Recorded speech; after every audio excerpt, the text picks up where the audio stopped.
राधे राधे, हरे कृष्णा। आप सभी का हमारे चैनल में स्वागत है। आज हम पुरुषोत्तम मास यानी कि अधिक मास के दूसरे अध्याय की कथा सुनेंगे। तो इस अध्याय में देवर्षि नारद और भगवान विष्णु आद और वर्णन के बारे में जानेंगे। इसमें नारद मुनि पूछते हैं कि हे अन्य सभी महीनों का कोई न कोई स्वामी देवता है, लेकिन इस 13वें महीने का यानी कि मल मास महीने का कोई भी स्वामी नहीं है, और इसका स्वामी कौन है? हे प्रभु, हमें इसका निवारण और इस माह की महिमा का पूरा सारांश सुनाएं। तो चलिए हम सभी कथा का श्रवण करते हैं। बोलिए राधे राधे, जय श्री कृष्णा। श्री कृष्ण गोविंद हरे मुरारी, हे नाथ नारायण वासुदेवा। श्री कृष्ण गोविंद हरे मुरारी, हे नाथ नारायण वासुदेवा। ऋषि सूत जी ने शौनकादिक ऋषियों को यह कथा सुनाई। बद्रीनाथ धाम में जब नारद मुनि ने भगवान विष्णु नारायण की तपस्या और स्तुति की, तब उन्होंने भगवान से प्रश्न किया कि हे प्रभु, चैत वैशाख जैसे 12 महीनों के स्वामी सूर्य चंद्र आदि देवता हैं, परंतु इस अधिक मास का स्वामी कौन है? तब नारद जी ने यह भी पूछा कि इस महीने का स्वरूप क्या है, इसका नाम पुरुषोत्तम कैसे पड़ा और इसको क्या व्रत, स्नान तथा दान करना चाहिए? तो भगवान नारायण नारद जी इसको बताते हैं कि इस महीने के स्वामी साक्षात वे भगवान विष्णु स्वयं हैं, जो सौ में उत्तम हैं, पुरुषोत्तम, इसलिए इस मास का नाम पुरुषोत्तम मास पड़ा है। नारद जी के प्रश्नों पर भगवान स्पष्ट करते हैं कि इस महीने में किए गए व्रत, दान और पूजा से वो अत्यंत प्रसन्न होते हैं। इसमें भक्तों के सभी पाप और जन्मांतर को मलिनता नष्ट हो जाती है। जन्म जन्मांतरों के पाप भी नष्ट हो जाते हैं।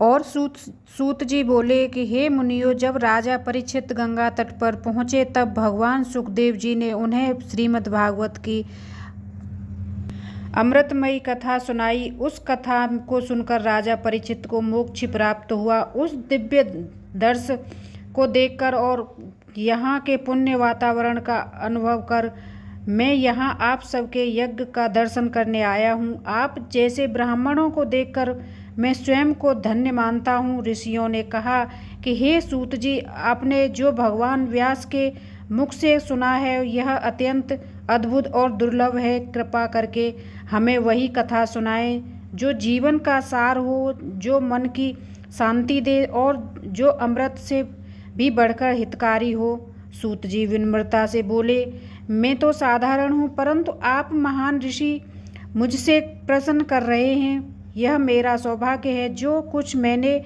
अपने गुरु व्यास जी से सुना है वही मैं आपको सुनाता हूँ। इसके बाद सूत जी ने एक पुरातन प्रसंग सुनाया। उन्होंने बताया, एक बार देवर्षि नारद बद्रीनाथ के समीप स्थित नर नारायण के आश्रम में पहुँचे। यह आश्रम अत्यंत पवित्र और दिव्य था। वहाँ अनेक तपस्वी, सिद्ध और देवता निवास करते थे। चारों ओर हरियाली, फल फूल से लदे वृक्ष और पवित्र गंगा व कलकनदा की धारा उस स्थान को और भी सुंदर बना रही थी। नारद मुनि ने वहां पहुंचकर भगवान नारायण से प्रणाम किया। भगवान नारायण गहन तप में लीन थे। उनके तेज से समस्त वातावरण प्रकाशित हो रहा था। उन्हें देखकर नारद जी ने अत्यंत श्रद्धा और प्रेम से उनकी स्तुति की। नारद जी बोले, हे देवों के देव, हे जगन्नाथ, आप कृपा के सागर हैं। आपका तप संपूर्ण प्राणियों के कल्याण के लिए है। कलयुग में जीव अज्ञान और विषयों में फंसे हुए हैं। ऐसे समय में उनके उद्धार के लिए कोई सरल और प्रभावी उपाय बताइए, जिससे उनका कल्याण हो और उन्हें मोक्ष की प्राप्ति हो सके। मैं भी अपने मुख से वही ज्ञान सुनना चाहता हूँ। नारद जी ने मधुर और करुणामय वचनों को सुनकर भगवान नारायण प्रसन्न हुए और बोले, हे नारद, तुम भगवान की महिमा को जानते हो, फिर भी लोक कल्याण के लिए पूछ रहे हो। यह बात सुनकर बहुत ही उत्तम है। मैं तुम्हें एक अत्यंत पुण्यदायक रहस्य बताता हूँ। यह मैं पुरुषोत्तम मास का महत्व भी आपको बताता हूँ। भगवान नारायण ने कहा, यह पुरुषोत्तम मास अत्यंत पवित्र है। इसके स्वामी स्वयं भगवान पुरुषोत्तम हैं। इस मास में जो भी व्यक्ति श्रद्धा से व्रत, तप, दान और पूजा करता है, उस पर भगवान अत्यंत प्रसन्न होते हैं और उसे सभी कष्टों को से मुक्त करते हैं।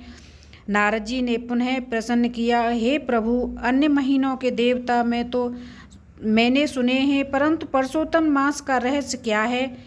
इसमें क्या करना चाहिए और कौन से नियम अपनाने चाहिए और इसमें क्या फल प्राप्त होता है? कृपा करके विस्तार से बताइए।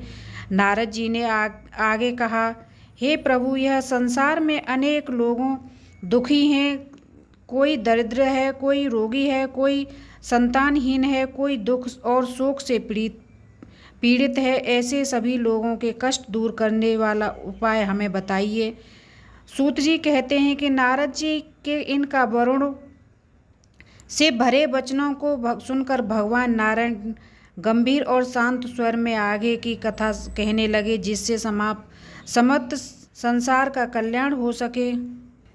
इसलिए भगवान विष्णु के वरदान के बाद से ही इस मलमास को पुरुषोत्तम मास के नाम से जानने लगे। इसलिए इस महीने में भगवान विष्णु की उपासना करना चाहिए और उनका नाम जाप करना चाहिए। जो भी व्यक्ति ऐसा करता है, इनकी कथा श्रवण करता है, इसलिए उस पर भगवान श्री हरि विष्णु की असीम कृपा बनी रहती है। राधे राधे, जय श्री कृष्णा। मिलते हैं तीसरे अध्याय में। राधे राधे।